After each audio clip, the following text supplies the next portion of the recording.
Hello friends, welcome to home cooking A to Z. ఈరోజు మన recipe వచ్చేసి goat liver fry. దీనిని మనం అన్నంలోకైనా, చపాతీలోకైనా, పూరీలోకైనా, రోటీలోకైనా, ఎందులోకైనా ఈ కర్రీ అనేది చాలా బాగుంటుంది. ఒకసారి ట్రై చేయండి. దీనికోసం మనం ముందుగా 3 మీడియం సైజులో ఉన్న ఆనియన్స్ని తీసుకొని వాటిని మిక్సీ జార్లో వేసి ఈ ఆనియన్స్ని మెత్తగా పేస్ట్ లాగా చేసుకోవాలి. ఇప్పుడు ఒక కడాయి పెట్టుకొని అందులో 3 టేబుల్ స్పూన్స్ వరకు ఆయిల్ని వేసి మనం మిక్సీ పట్టుకున్న ఆనియన్ పేస్ట్ని ఇందులో వేసి ఈ ఆనియన్స్ అనేవి పచ్చి వాసన పోయి గోల్డెన్ బ్రౌన్ కలర్ వచ్చేంత వరకు మనం వేయించుకోవాలి. ఆ లోపల మనం 2 మీడియం సైజులో ఉన్న టమోటాలను తీసుకొని వాటిని కూడా మిక్సీ జార్లో వేసి మెత్తగా పేస్ట్ లాగా చేసుకోవాలి.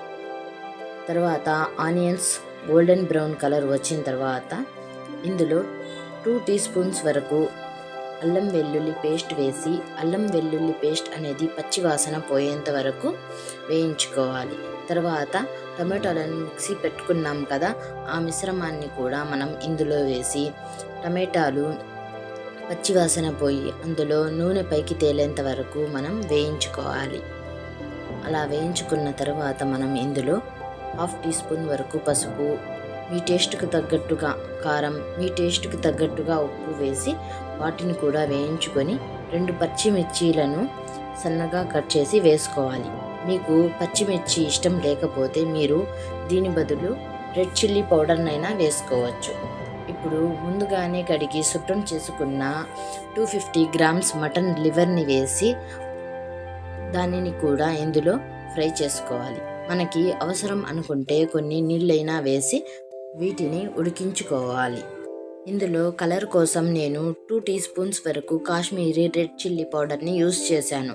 ఇది టోటల్గా ఆప్షనల్. మీ దగ్గర కాశ్మీరీ రెడ్ చిల్లీ పౌడర్ లేకపోతే మీరు దీనిని స్కిప్ చేయొచ్చు. ఇప్పుడు ఈ మటన్ లివర్ అనేది కుక్ అవ్వడానికి సరిపడినంత నీళ్లు వేసుకొని మూత పెట్టి దీనిని కుక్ చేసుకోవాలి.